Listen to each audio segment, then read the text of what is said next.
I recently had a conversation with Jake the Atheist. Let's talk about it. I'm sorry, y'all. It's been a while since I posted a video. I've been really busy. Recently, I graduated from seminary. I went to a Beeson Divinity School for the last few years, and I have my MDiv now, my Master of Divinity. Super excited about that.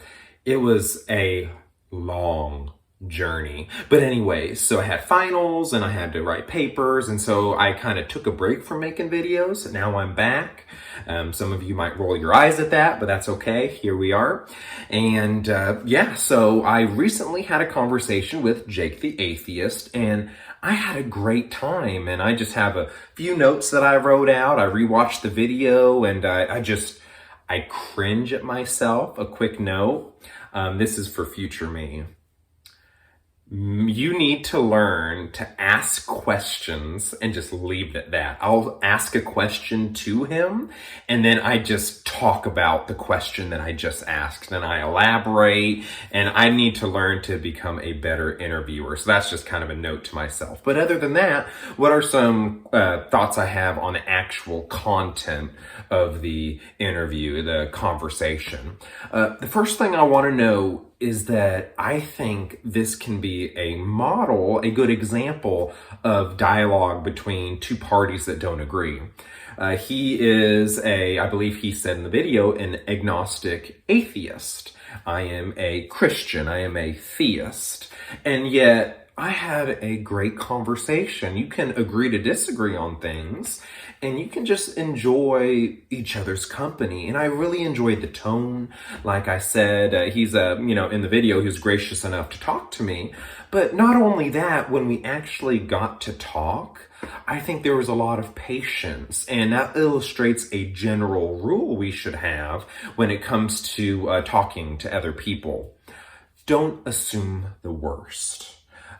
View the other position as charitably as you can until they make it clear that you shouldn't view it that way. And so you want to assume the best about the other side, if you will. And I think we did a good job of that, and I really appreciate that. Jake, if you're watching, I had a lot of fun. And but anyways, I think that's the first note, is that view the other position as charitably as you can, because if you do the opposite, that's when the name calling comes in, that's when emotions rise.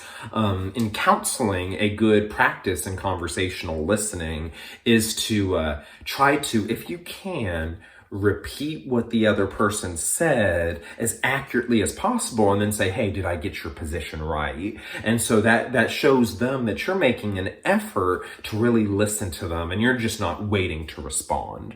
Y'all know how it is in arguments. They say one thing, and the whole rest of the time you've tuned them out, and you're waiting to respond. You're like, stop talking so that I can just annihilate you because of this one thing you said, and I haven't been listening to another word the rest of the time.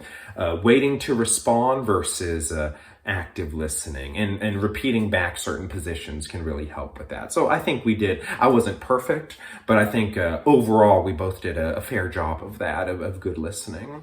So that's the tone of the conversation. Now let's talk about specific points.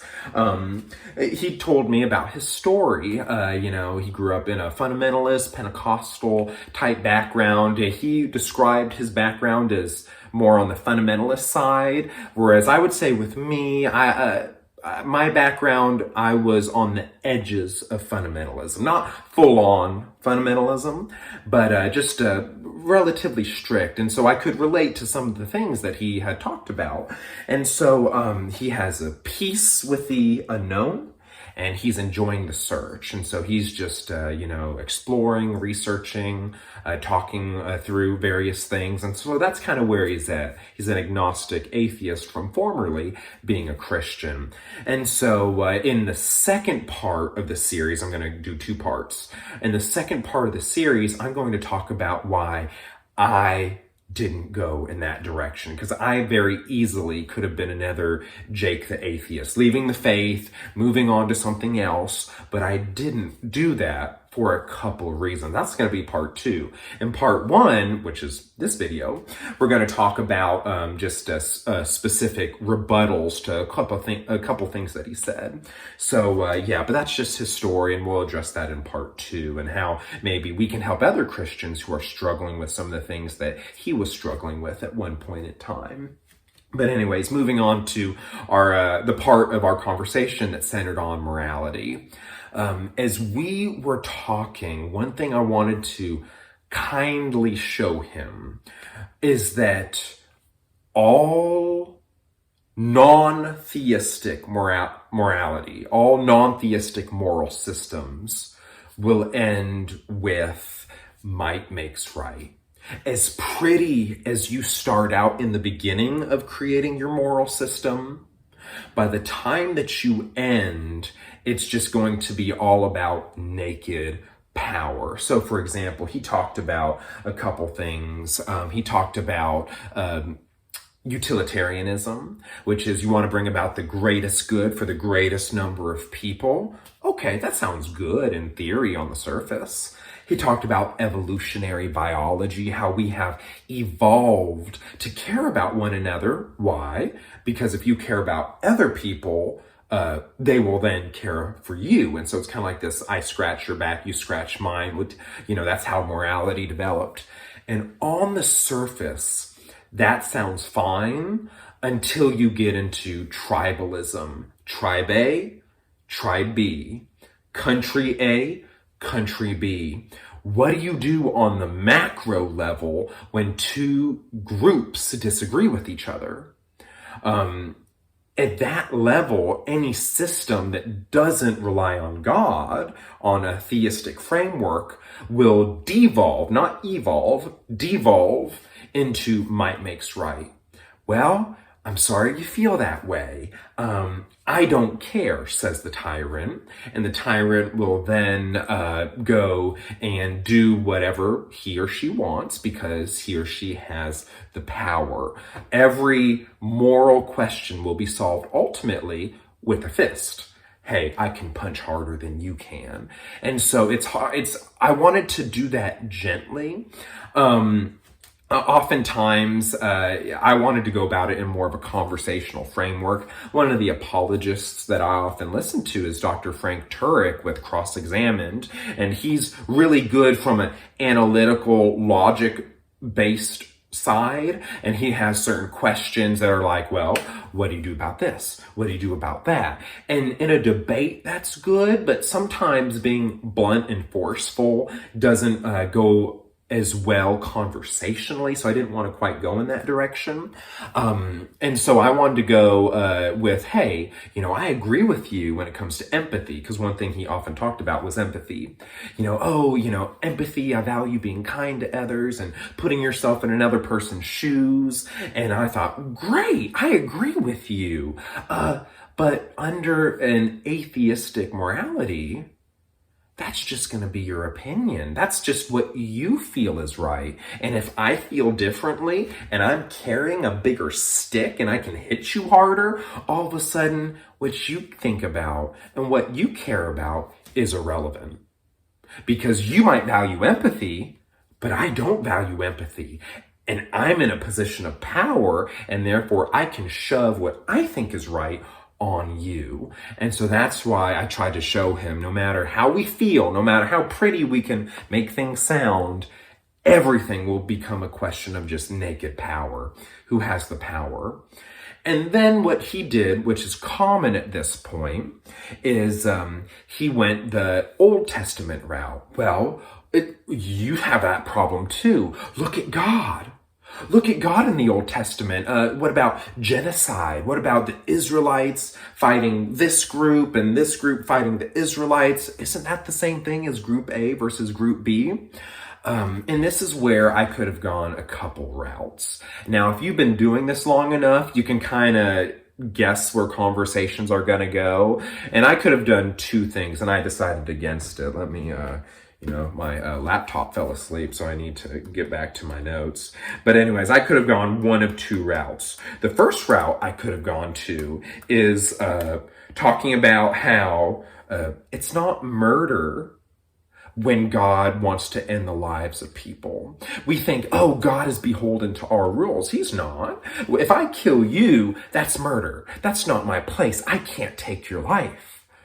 But if God removes group A's lives, the lives of those in that group, he can do that. If he wants to do the same to group B, he can do that. When God decides to end the life of someone, it's not murder because he is the giver of life. We are not. That's not our role. That's not what we were created to do. We don't have that authority, but God does. So that's number one. God can kill people by the means he chooses to judge them. And that's what happened in the Old Testament. God judges people, and one of his judgments is death, and he can do that as God. That's number one. Number two, this is another Frank Turek thing.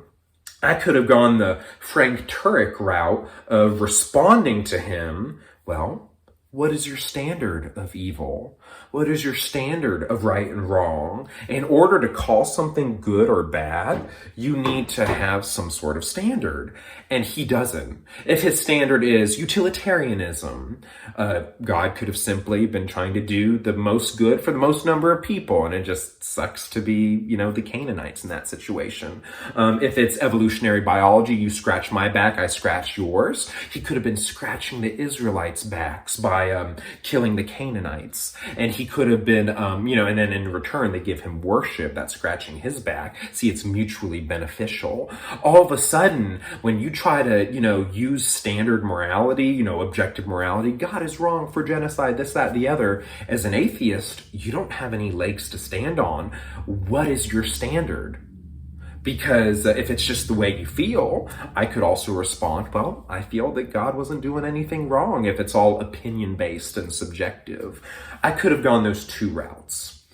I didn't. I decided to have a little fun and do something a little off the wall and just see where it went. I don't think I did the best job in responding, but that's okay. It's practice. But anyways, let me get to what I did. Oh, I went the change in location thing. That's, if you watch my video, that's where I went.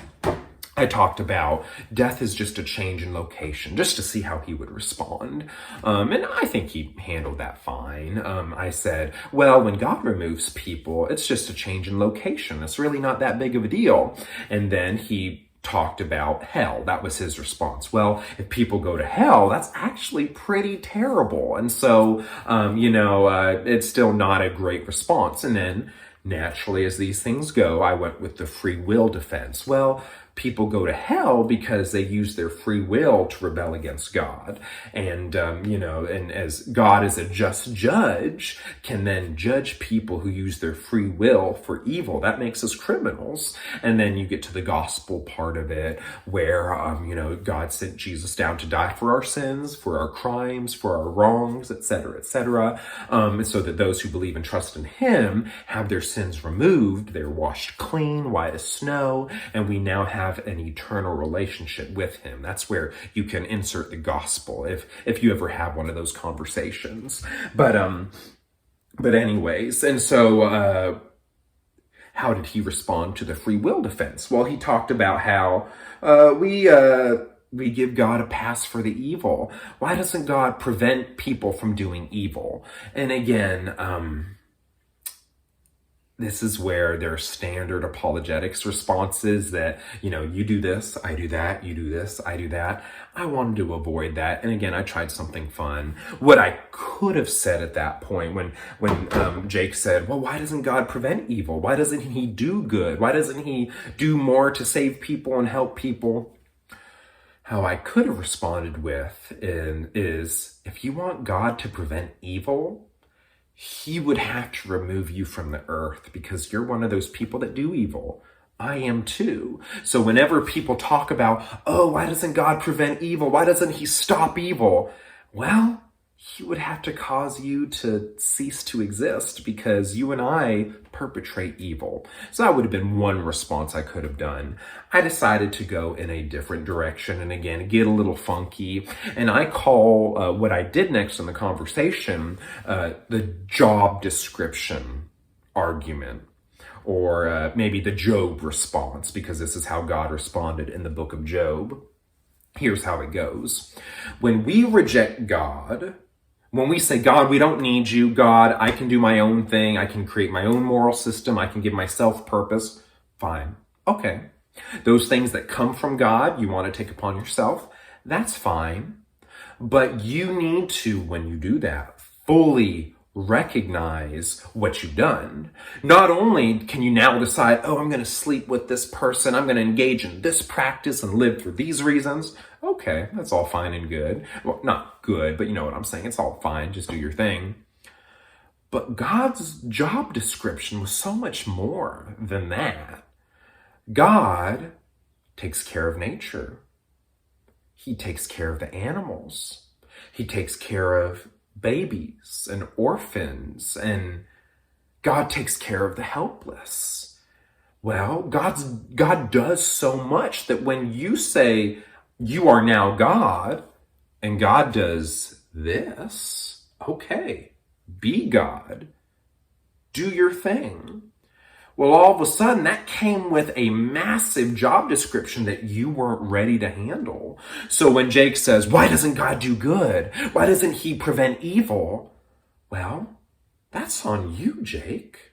That's on me. We told God we don't need him. So he takes a step back. You prevent all the rape. You prevent all the suffering. You prevent all the this and all the that because you're God now. It's so much more than just, oh, I want to have these sexual relationships. Oh, I want to be happy by doing this activity or that activity. You're now in charge of the world. What the job description argument does, or the Job argument, I haven't settled on a term for it, what it does is show that you and I make for terrible gods. We look at all the evil in the world and we say, God, where are you? Well, God has done this and says, it's you now. You take care of the world if you're God.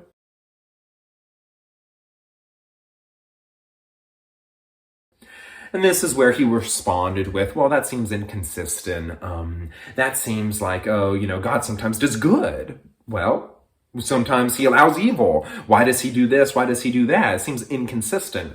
My response to that is, while God has done this a lot, he's still active and involved. He hasn't completely removed himself.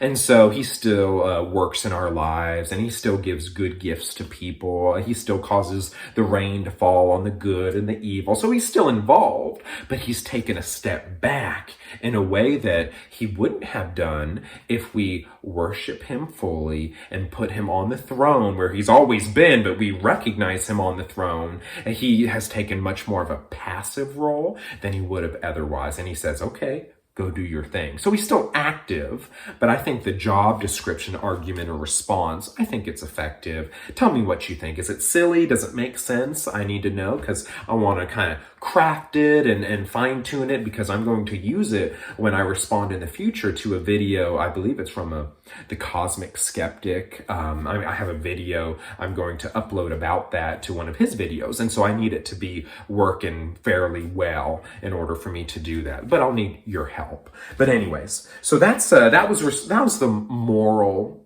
argument. And so tell me how you think that went. If I responded well, again, I tried to do a couple funky things and we'll see how that goes. When it comes to your response, how did I do?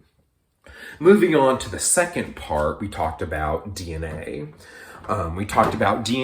And honestly, this is one of my favorite arguments for the existence of, this great intelligence outside of nature. His response was typical. He says, I don't know. He doesn't know where DNA comes from. He doesn't know how the first life formed. And again, he follows up, I don't know, with give science more time.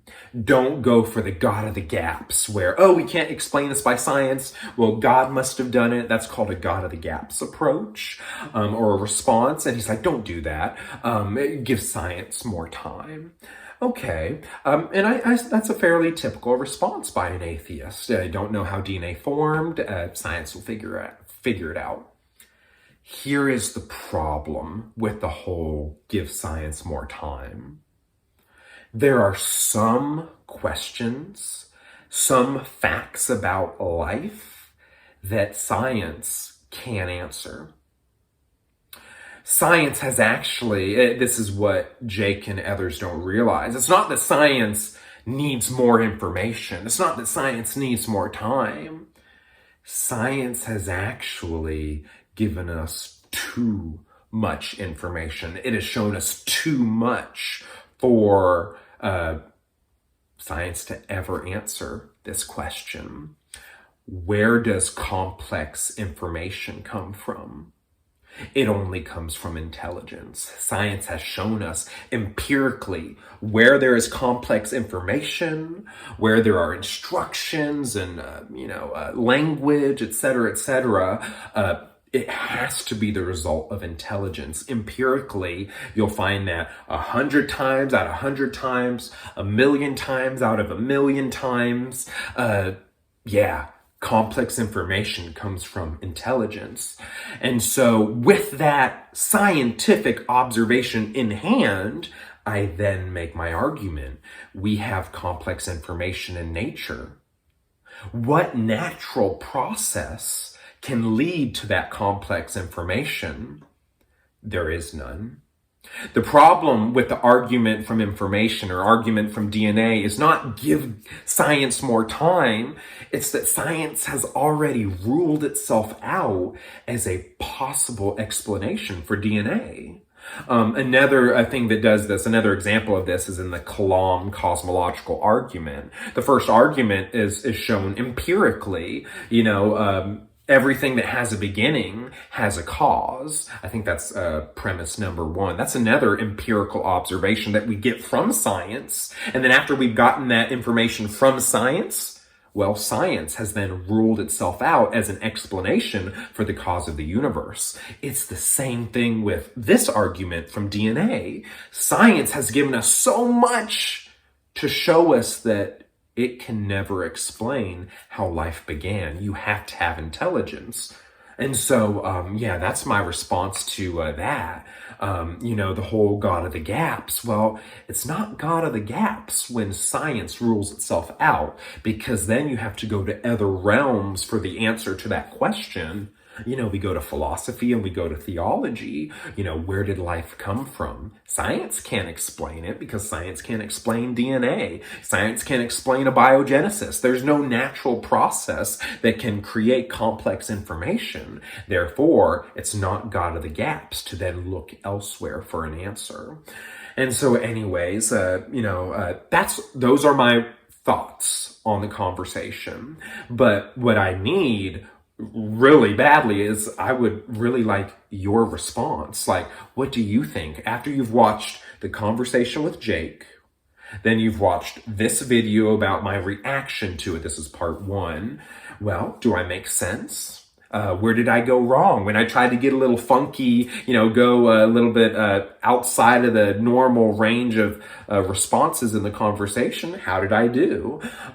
Anyways, I want to hear your thoughts. And then eventually in a couple weeks, I'll come out with part two that'll be a little bit more personal about why I didn't become, another Jake the Atheist in my walk. Why did I stay in Christianity?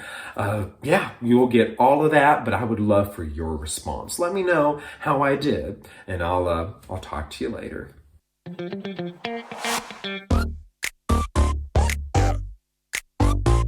Get it.